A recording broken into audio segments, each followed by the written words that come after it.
मुझे ये बताओ कि ये स्फेरिकल मिरर है, कॉनकेव मिरर मान लो, ऑब्जेक्ट कहीं यहां पे रखा हुआ है, ठीक है, ऑब्जेक्ट कहीं यहां पे रखा हुआ है और इसका इमेज कहीं यहां पे बन रहा है, क्योंकि सेंटर ऑफ कर्वेचर कहीं यहां, इमेज यहां बन रहा है, ठीक है। कैसे बन रहा है इमेज, देखो एक रे यहां से गया, सेंटर ऑफ कर्वेचर से गया, ये जिस रास्ते पे जाएगा उसी पे लौट जाएगा। दूसरा रे ऑब्जेक्ट से गिरा यहां पर,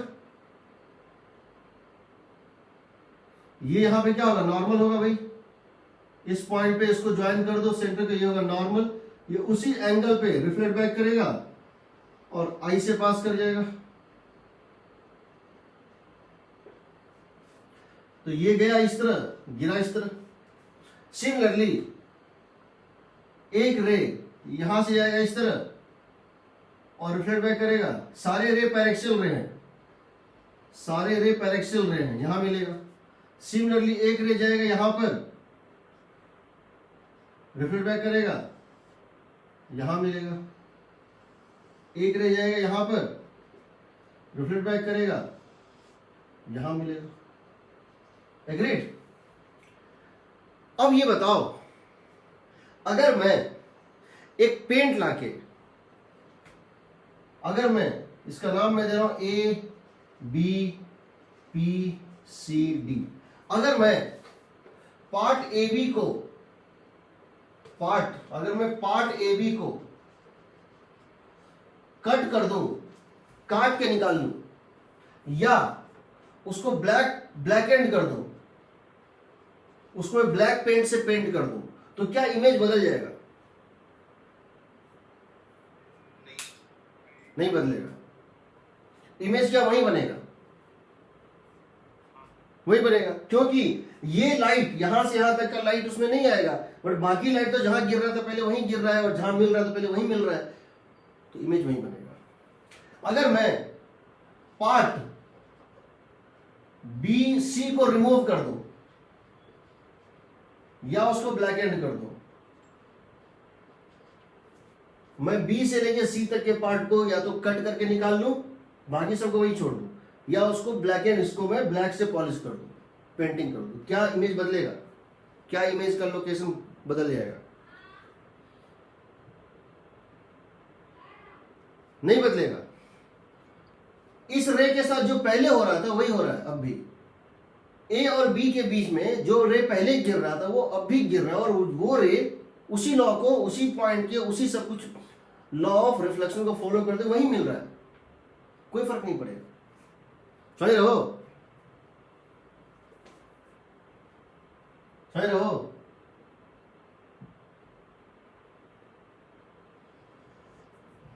अगर मैं ए बी को काट लूं या बीपी को काट के निकाल दूं या पीसी को काट के निकाल दूं या बीसी को काट के निकाल दूं, या मैं इसको पॉलिशिंग कर दूं, इनको मतलब ओपेक पेंट से पेंट कर दूं, मेरे इमेज के लोकेशन पे कोई फर्क नहीं पड़ेगा। सिर्फ एक फर्क पड़ेगा, क्या पड़ेगा? इमेज इज फॉर्म्ड, समझ लो, image is formed at same place. Image वहीं बनेगा जहां पहले बन रहा था, लेकिन अब इमेज की इंटेंसिटी थोड़ी कम हो जाएगी। क्यों कम हो जाएगी? पहले ज्यादा लाइट कन्वर्ज कर रहा था तो ब्राइट इमेज था, अब थोड़ा कम लाइट कन्वर्ज करेगा तो इंटेंसिटी या पावर कम हो जाएगा। तो but intensity of image decreases. समझ लो ना? अगर मैं इसको इस तरह से ले लूं, ये एक स्फेरिकल मिरर है, अब मैं क्या करता हूं कि यहां से यहां तक ब्लैक कलर से पॉलिश कर दिया, फिर यहां से यहां तक ब्लैक कलर से पॉलिश कर दिया, फिर यहां से यहां तक ब्लैक कलर से पॉलिश कर दिया, और फिर यहां से यहां तक ब्लैक कलर से पॉलिश, इसको मैंने ब्लैक कलर से पेंट कर दिया। तो क्या अब मेरा इमेज जेब्रा जैसा दिखेगा? नहीं दिखेगा, वैसा ही दिखेगा या पहले था। या तो इमेज नहीं बनेगा या बनेगा। जहां पे लाइट नहीं गिर पा रहा, रिफ्लेक्ट नहीं हो रहा, वहां इमेज नहीं बनेगा, बट जहां बनेगा वो सब एक ही जगह बनेगा. So it would not form A zebra. Still image is same, not a zebra. ये जेब्रा नहीं दिखेगा तुमको, बस इंटेंसिटी जो है घट जाती है. तो याद रखना, ये जो पार्ट है, यहां से यहां का पार्ट जो रिफ्लेक्शन कर रहा है वो भी इमेज वही बना रहा है, यहां से यहां का पार्ट जो रिफ्लेक्शन कर वो भी इमेज वही बना रहा है, यहां से यहां का पार्ट जो रिफ्लेक्शन वो भी इमेज वही बना रहा है, और यहां से यहां वही बना रहा है. तो तुमके किसी एक पार्ट को रिमूव करने से, जिस पार्ट को रिमूव नहीं किए हैं उसके नेचर पे कोई फर्क नहीं आएगा, इमेज वही बनेगा. याद रहेगा? yes. लिखो इसको. अगर मैं इसको ऐसे ऐसे करके पेंट भी कर दूंगा ना, तो मेरा जो इमेज है वो मुझे वैसा ही दिखेगा. खैर चलो देखो, एक होता है कि आप एक मिरर को लेते, कट करते हैं, तो कट करने से उसका प्रिंसिपल एक्सिस नहीं बदलता है. When a mirror is cut, when a mirror is cut, its principal axis do not change. इसका मतलब क्या होता है समझो. मेरे पास एक स्फेरिकल मिरर था इस टाइप से. मान लो मेरे पास एक स्फेरिकल मिरर इस टाइप से था. इसका नाम दे दो A, यह है P, और यह मान लेते हैं कि B. ये एक स्फेरिकल मिरर है. अब मैंने इसको यहां से कट कर, इसका प्रिंसिपल एक्सिस ये है, इसका प्रिंसिपल एक्सिस ये है. तो प्रिंसिपल एक्सिस क्या है? सेंटर ऑफ कर्वेचर और पोल के बीच का लाइन को बोलते हैं प्रिंसिपल एक्सिस.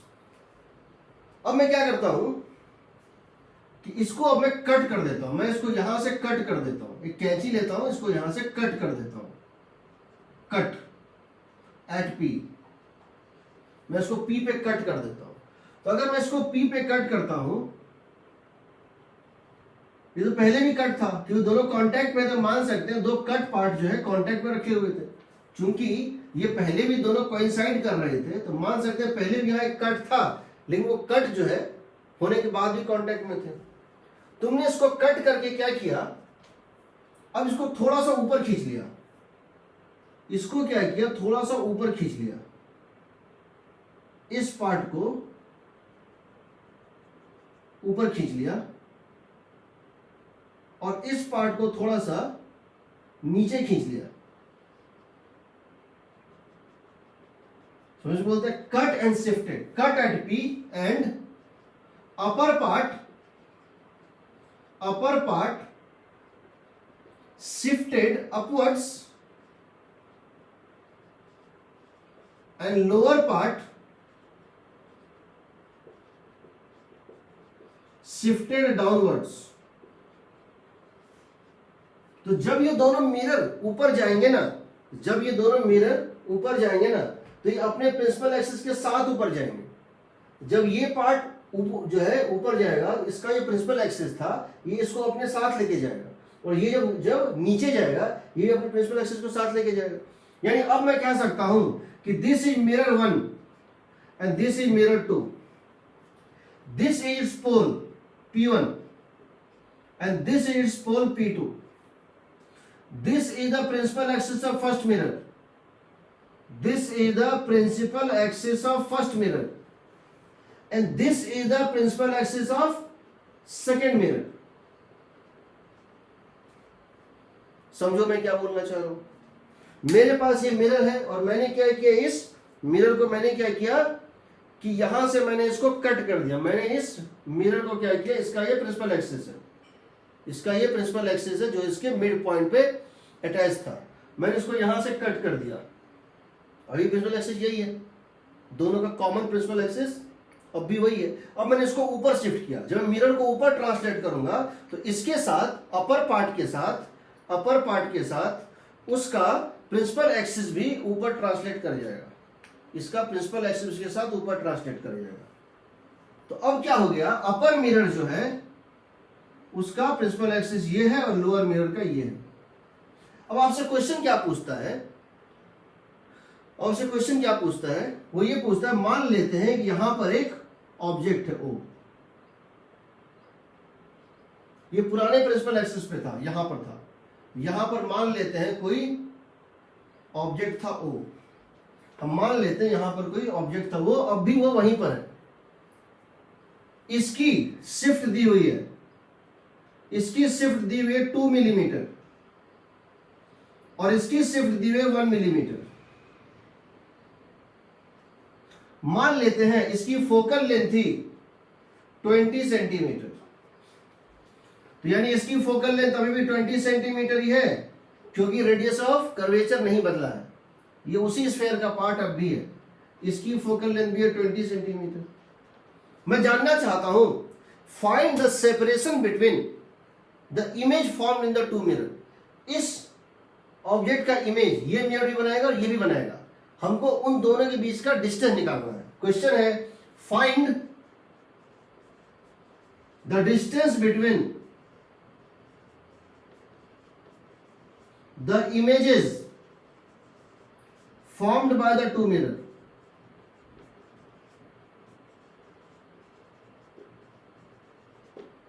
क्वेश्चन समझ गए? पहले ये बताओ, क्वेश्चन समझे कि नहीं?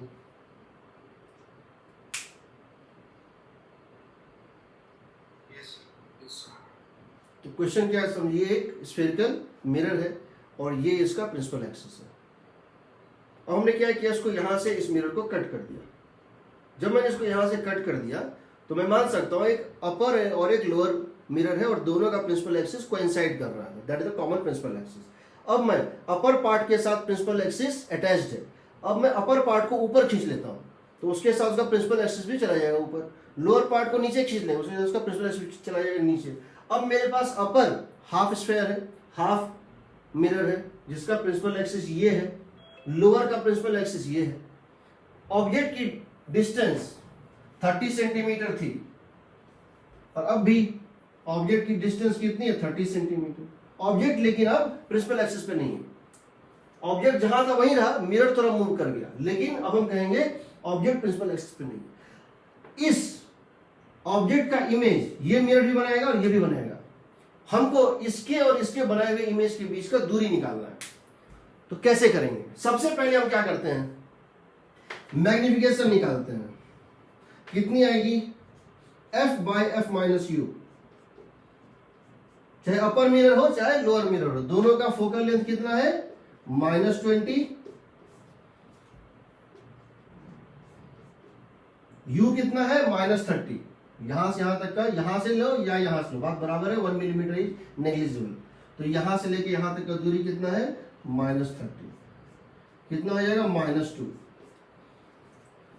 मैग्निफिकेशन -2 है। इसका मतलब क्या हुआ कि ऑब्जेक्ट अगर इस तरह से था, समझो इसके लिए ऑब्जेक्ट क्या था, इसके लिए ऑब्जेक्ट था ये, इसके लिए ऑब्जेक्ट था ये, और फर्स्ट वाले के लिए ऑब्जेक्ट था ये, यही ना। यहां से क्या करोगे, एक ड्रॉप कर दोगे परपेंडिकुलर और यहां से ड्रॉप कर दोगे परपेंडिकुलर। ये कितना था, 1 मिलीमीटर।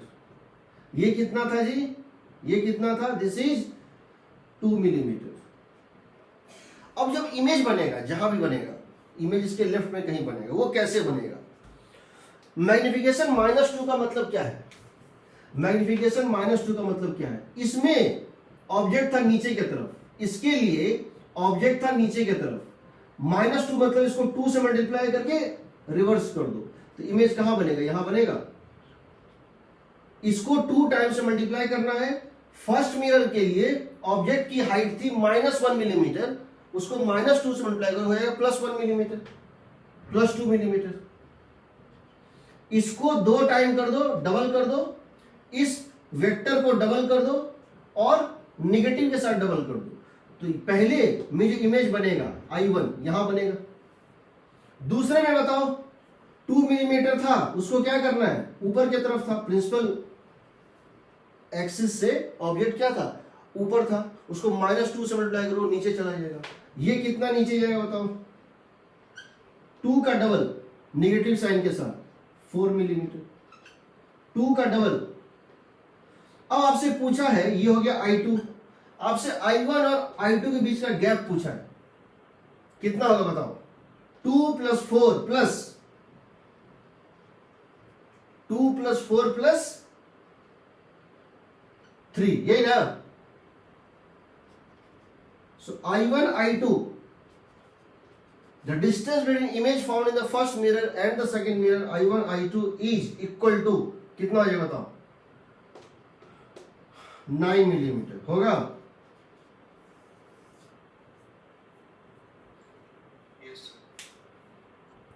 समझ रहे हो, बड़ा कॉमन सा क्वेश्चन है, बहुत कॉमन सा क्वेश्चन है, हर जगह मिलेगा, हर बार हर सोर्स में रहता है। डेटा चेंज है, क्वेश्चन चेंज नहीं होगा, क्वेश्चन का यही प्रोसेस है, ठीक है। मैं इसको फिर से बता रहा हूं, तुम सबसे पहले निकाल लो मैग्निफिकेशन क्या होगा। मैग्निफिकेशन निकल गया, अगर मैग्निफिकेशन प्लस साइन के साथ है तो ये नीचे है, तो ये नीचे ही नीचे की तरफ ही मैग्नीफाई होता है इमेज में, ऊपर है तो ऊपर की तरफ ही मैग्नीफाई होगा। अगर ये माइनस है तो नीचे वाला हो जाएगा ऊपर, ऊपर वाला हो जाएगा नीचे।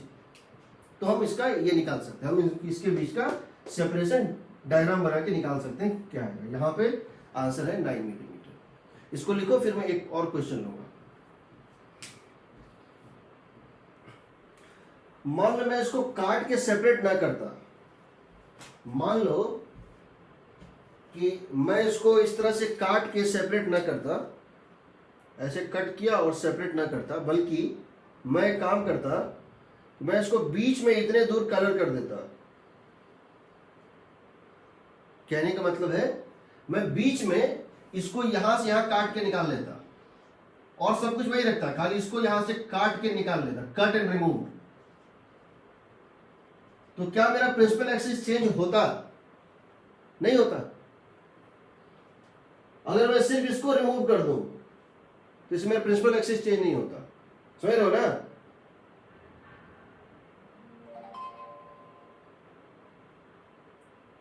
Yes sir. तब प्रिंसिपल एक्सिस चेंज नहीं होता,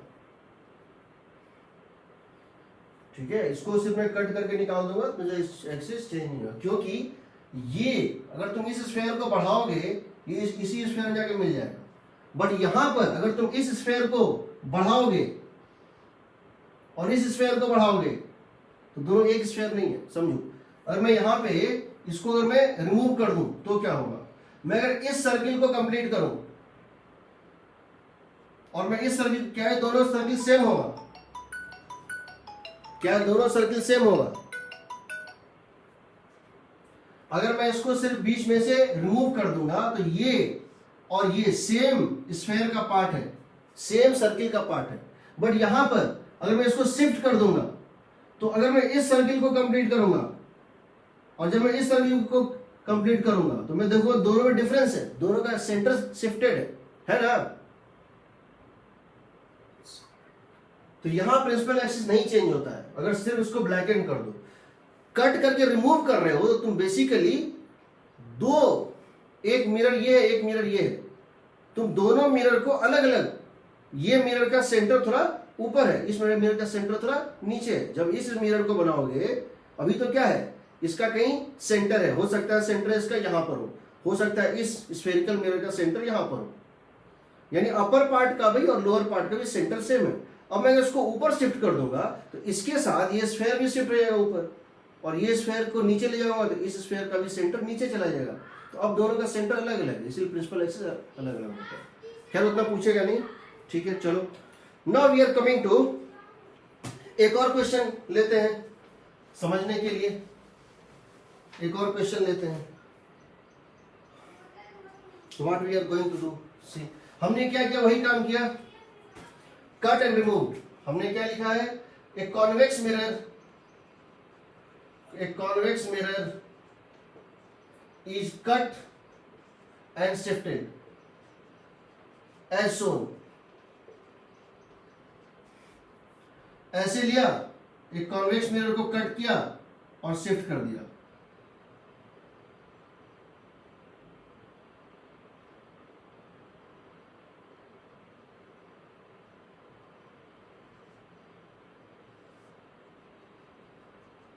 यानी ये है मिरर M1 M2, इसका ये है प्रिंसिपल एक्सिस 1 और इसका ये है प्रिंसिपल एक्सिस 2। ऑब्जेक्ट यहां पर है, कितने डिस्टेंस पे, 10 सेंटीमीटर पे रखा हुआ है। इसका फोकल लेंथ दिया हुआ है 10 सेंटीमीटर, इसका ये फोकल लेंथ दिया है 10 सेंटीमीटर, ठीक है। ये इसका प्रिंसिपल एक्सिस है और ये इसका प्रिंसिपल एक्सिस। ऑब्जेक्ट यहां पर है, हमसे पूछा गया है फाइंड द डिस्टेंस बिटवीन, और इसका डिस्टेंस ले लो, ये दिया हुआ 2 मिलीमीटर, ये दिया हुआ 4 millimetre. Find the distance between images, images in 2 mirror.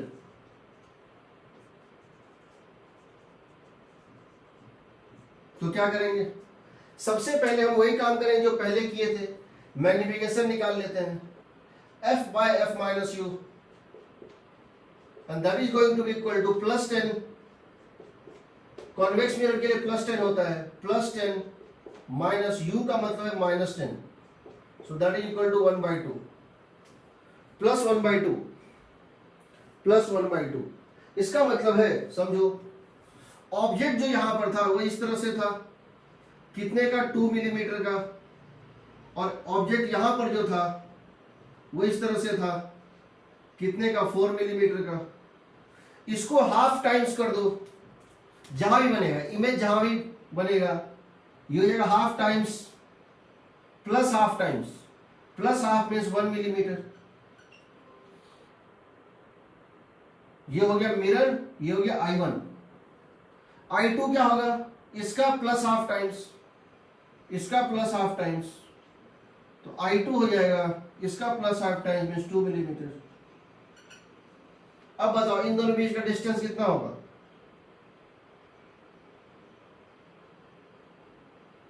कितना आएगा,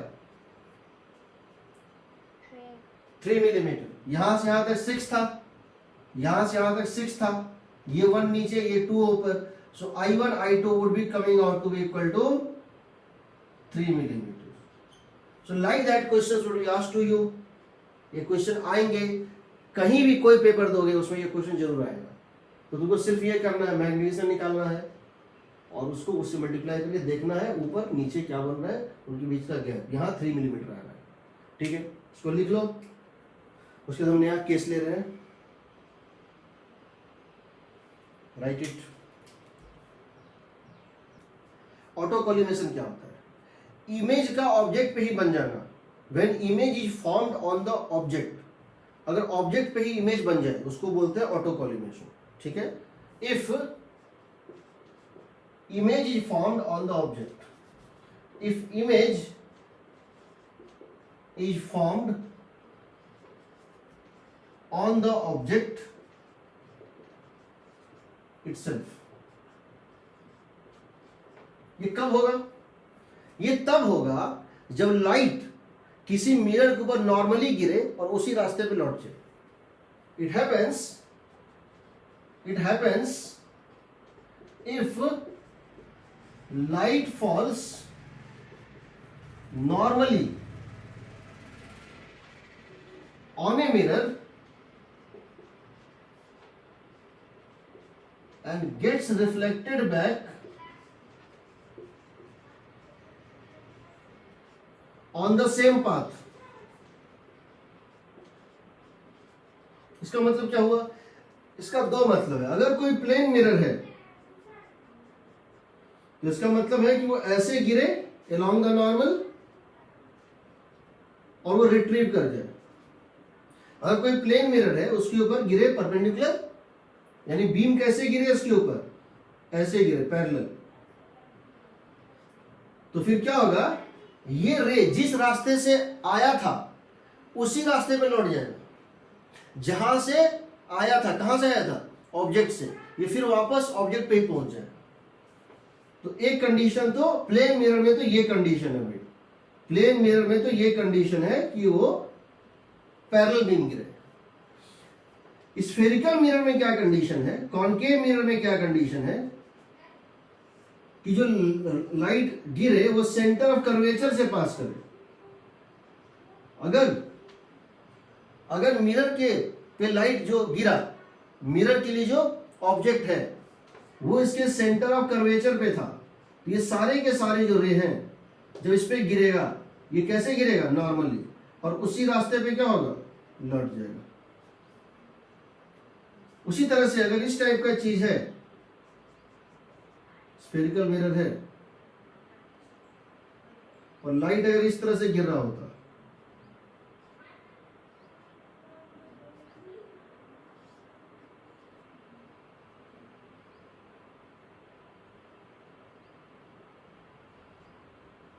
ये सेंटर ऑफ कर्वेचर है।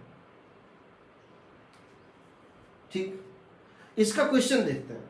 तो याद रखना, जब भी ऑटो कोलिमेशन का या किसी क्वेश्चन में पूछे कि इमेज ऑब्जेक्ट पे ही बनना चाहिए, तो याद रखना उसमें जो मिरर है, हो सकता है उसके पहले लेंस हो, प्रिज्म हो, कुछ भी हो, मिरर पे जब लाइट गिरेगा तो नॉर्मली गिरेगा। इस केस में पैरेलल बीम गिरेगा, और इस केस में सेंटर ऑफ कर्वेचर से सारा रे पास कर, यानी कि इसके जस्ट पहले का जो इमेज बना था, इसके एक पहले जो इमेज बना था जो इसके लिए ऑब्जेक्ट का काम कर रहा है, वो सेंटर ऑफ कर्वेचर पे बना था। इसका मतलब क्या है समझो। मान लो मैं तुझे क्वेश्चन ये पूछता हूं, यहां एक प्लेन मिरर है और यहां एक स्फेरिकल मिरर है।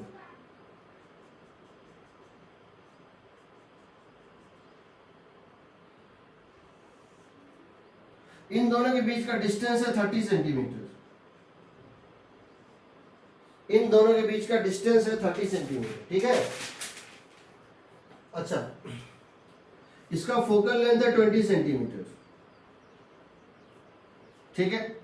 इसका फोकल लेंथ है 20। क्वेश्चन है, where should an object be placed, where should an object be placed between the mirrors,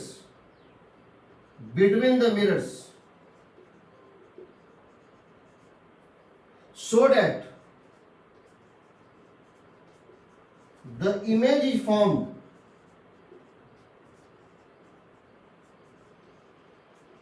on the object itself, final image object पे ही बन जाए। तो इसको कहां रखें, ऑब्जेक्ट को इसके बीच में कहां रखें कि इमेज ऑब्जेक्ट पे ही बन जाए, ठीक है। तो क्या करें, पहला चीज है, अगर लाइट इसके ऊपर गिरेगा तो क्या होना चाहिए, आफ्टर 2 रिफ्लेक्शन, हम यहां लिख देते हैं आफ्टर 2 रिफ्लेक्शंस, 2 रिफ्लेक्शन के बाद। अगर हम चाहते हैं पहला रिफ्लेक्शन यहां हो और लाइट वापस आए, तो क्या जरूरी है कि यहां बाद ये हो जाए पैरेलल। अगर लाइट यहां से गिरे और हो जाए पैरेलल तो क्या होगा, इसी रास्ते पे लौट जाएगा, और finally 1 reflection, 2 reflection, 3 reflection, sorry after 3 reflection. खैर देखो, यहां से अगर लाइट यहां जाएगा, रिफ्लेक्शन के बाद हो जाएगा पैरेलल, इस पे नॉर्मली गिरेगा, उसी रास्ते पे लौट जाएगा, फिर उसी रास्ते लौटेगा, इमेज यही बन जाएगा, सही है।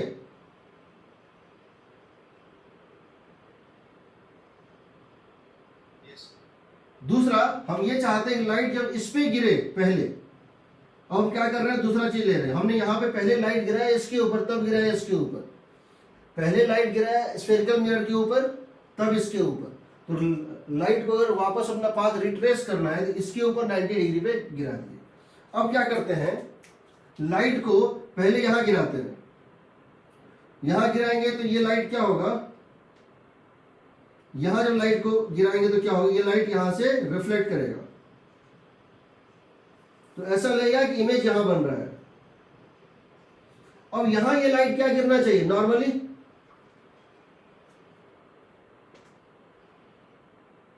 ताकि ये रिट्रेस कर ले, सही है। जब लाइट यहां पर गिर के पैरेलल हुआ था तो ये डिस्टेंस कितना चाहिए था, कौन सा डिस्टेंस है कि लाइट गिरे तो पैरेलल हो जाए, 20 सेंटीमीटर, और यहां से कितना हो जाएगा 10 सेंटीमीटर, क्योंकि टोटल डिस्टेंस क्या दिया हुआ था 30 सेंटीमीटर, यहां से यहां तक का डिस्टेंस कितना दिया था 30 सेंटीमीटर। तो देखो लाइट यहां गिरा, फोकस पे रख दो, पैरेलल हुआ, इसके ऊपर गिरा नॉर्मली, फिर वापस आएगा यहीं आ जाएगा 20, तो ये हो गया 10। दूसरा यहां गिराओ, दूसरा यहां गिराओ ताकि ये इस पे नॉर्मली गिरे, तो ये रे, ये जो लाइट है जो स्फेरिकल मिरर पे गिरा, इसको क्या लगा, कॉन्केव मिरर को क्या लगा, ये मेरे सेंटर ऑफ कर्वेचर पे था। तो इमेजिन करो अगर ये डिस्टेंस x है, ये x है, अगर ये डिस्टेंस x है, ये x है, तो x प्लस ये कितना है 30 माइनस x, ये x है। मान लो ब्लैक वाले को देखो, पहले रिफ्लेक्शन प्लेन मिरर हुआ तब यहां हुआ, और इसको क्या लग रहा है कि दिस रे is coming from my centre of curvature, perpendicular यहां पे फॉल कर रहा है, ये इसका centre of curvature spherical mirror का, और सेंटर ऑफ कर्वेचर का दूरी यहां से क्या होगा बताओ, यहां से यहां तक का डिस्टेंस क्या होगा 40 सेंटीमीटर, तो 40 centimetre should be equal to x plus x plus ये कितना हो जाएगा बताओ, यहां से यहां तक था 30, उसमें x निकाल दो 30 माइनस x, यहां से भी तुम्हारा x 10 सेंटीमीटर ही आ रहा है। यानी लाइट पहले प्लेन मिरर पे गिरे तब स्फेरिकल पे, या पहले स्फेरिकल पे गिरे और तब प्लेन पे, दोनों केस में तुम्हारा यहां से डिस्टेंस कितने डिस्टेंस पे रखोगे, ऑब्जेक्ट को यहां से कितने डिस्टेंस पे रखोगे x डिस्टेंस पे, जिसकी वैल्यू आ रही है 10 सेंटीमीटर। समझ रहे हो?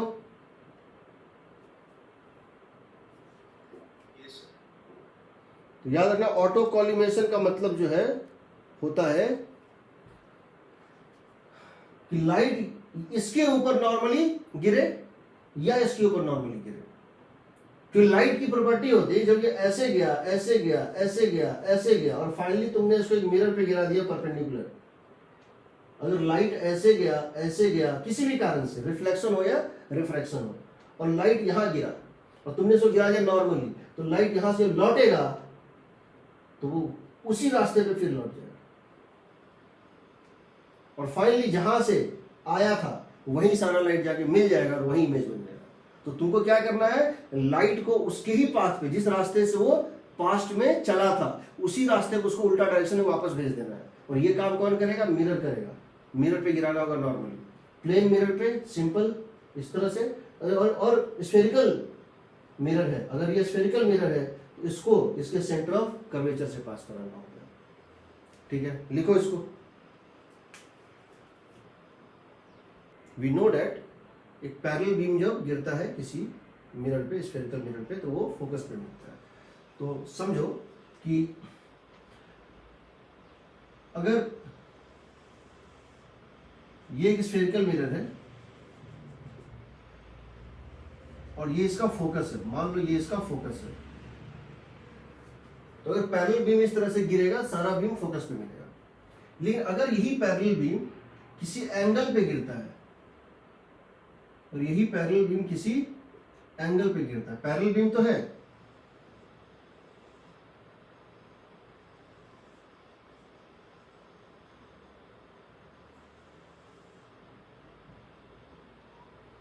पैरेलल बीम तो है, और ये इस तरह से गिर रहा है, एंगल कितना बना रही है थीटा, बहुत छोटा है। तो अगर यही पैरेलल बीम जो है वो प्रिंसिपल एक्सिस के साथ इस तरह से नहीं है, इस तरह से गिर रहा है, तो ये इसी एंगल पे रिफ्लेक्ट बैक कर जाएगा। ये जिस एंगल पे गिरेगा उसी एंगल पे ये रिफ्लेक्ट बैक कर जाएगा। सिमिलरली ये भी कुछ एंगल बना रहा है, रिफ्लेक्ट बैक कर जाएगा। होता क्या है, this is going to meet on a plane, ये यहां पर आकर मिलेगा। कहां मिलेगा ये, एक ऐसा प्लेन जो इसको बोलते हैं फोकल प्लेन, इसको क्या बोलते हैं फोकल प्लेन। ये क्या होता है? Plane perpendicular to principal axis, perpendicular to principal axis, passing through focus, passing through focus, focus से पास कर रहा हो और इस प्रिंसिपल एक्सिस के परपेंडिकुलर हो, इसको बोलते हैं, इस कार्डबोर्ड को बोलते हैं, इस प्लेन को बोलते हैं फोकल प्लेन। तो ये जो पैरेलल बीम गिरेगा किसी एंगल पे, ये पैरेलल बीम है, this is the parallel beam, parallel beam, but that is incident at certain angle with the principal axis. जिस एंगल थीटा पे गिरता है पोल पे, उसी एंगल थीटा पे रिफ्लेक्ट बैक करता है। और फाइनली ये सारे रेज जो हैं कहां मिलते हैं जाके भाई? ये सारे रेज जो है ये मिलते हैं जाके यहां पे, इसको बोलते हैं इमेज, Fi। ठीक, अब ये फोकल प्लेन पे तो मिल गए। अब तुमको पता है P से लेकर F तक की दूरी कितनी है? फोकल लेंथ है, F है। तुमको F से I का डिस्टेंस निकालना है, तो क्या करेंगे हम लिख देंगे tan theta is equal to, tan theta इस ट्राइंगल से देखो, tan theta is equal to perpendicular means Fi focus से कितना डिस्टेंस, प्रिंसिपल एक्सिस से कितना डिस्टेंस नीचे ये सारे रेज कन्वर्ज हो रहे हैं, Fi बाय यहां से यहां तक का डिस्टेंस, tan थीटा में क्या होता है? परपेंडिकुलर बाय बेस, और यहां से यहां तक का डिस्टेंस कितना है? Focal length F। Now theta बहुत छोटा होता है, since theta is small, tan theta is theta, since theta is small, theta बहुत छोटा होता है, इसीलिए हम tan थीटा को क्या मान लेते हैं? थीटा। लेकिन याद रखना ये किस में लेना है? रेडियन में, डिग्री में नहीं लेना है। tan थीटा थीटा होता है, तो इसको तुम लिख सकते हो theta is equal to Fi by F। यहां से Fi कितना आ जाएगा? F theta. F है फोकल लेंथ, थीटा है angle made by the incident parallel beam with the principal axis in radian, ये तुम्हारा डिस्टेंस आ जाएगा। अब इस क्वेश्चन को पूछने के दो तरीके होते हैं, या तो क्वेश्चन में थीटा दिया होगा, या तो क्वेश्चन में थीटा दिया होगा, या फिर तुमसे हम ये पूछ सकते हैं इस तरह से। कैसे पूछ सकते हैं? देखो,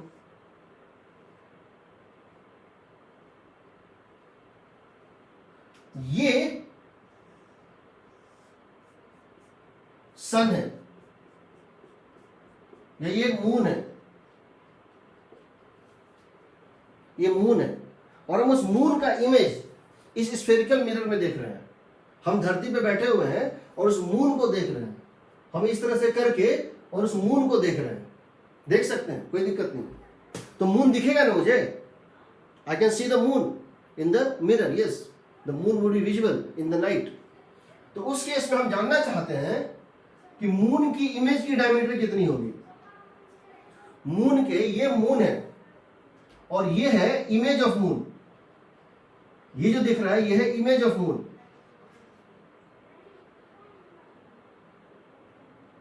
तो तुमको अगर थीटा क्वेश्चन में दिया है तब तो क्वेश्चन ये हो गया, अगर थीटा नहीं दिया है तो थीटा निकाल लो, क्या क्या दिक्कत है बताओ। ये है डायमीटर ऑफ मून और ये है distance between the moon and the earth. समझो, tan थीटा कितना हो जाए बताओ? Diameter of the moon, diameter of moon divided by distance between moon and earth, distance between